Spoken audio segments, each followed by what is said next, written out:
So I think the long-term implications for strike action as the NHS attempts to recover from COVID are serious and significant. We need to see a speedy resolution to the industrial action.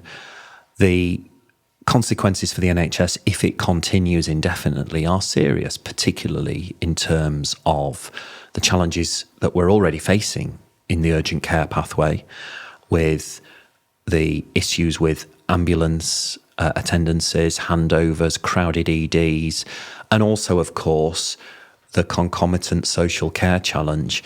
And then the second big issue is, of course, the recovery in terms of operations that will be cancelled when we're trying to catch up with the backlog of patients that have been affected through the pandemic of not getting their care and treatment. So those are big issues that we need to see the NHS succeed on.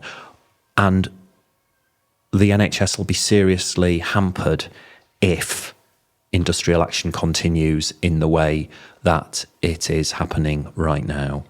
Well, maintaining safe staffing in critical areas during this action is obviously a priority for trusts, and trusts I know are working very hard with staff side organisations, obviously with RCN, Unison, GMB, to make sure that critical services can be maintained.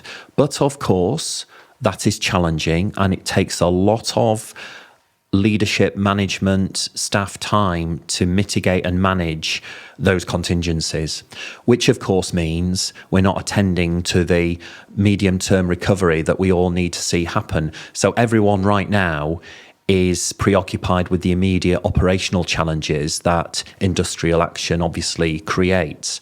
So we need to see that resolved in order for us to fully focus on the recovery that we all want to see in terms of urgent and emergency care, and indeed elective waiting times coming down.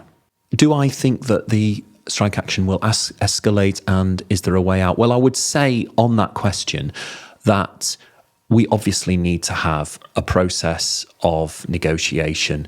There has to be an end game here. It can't continue indefinitely.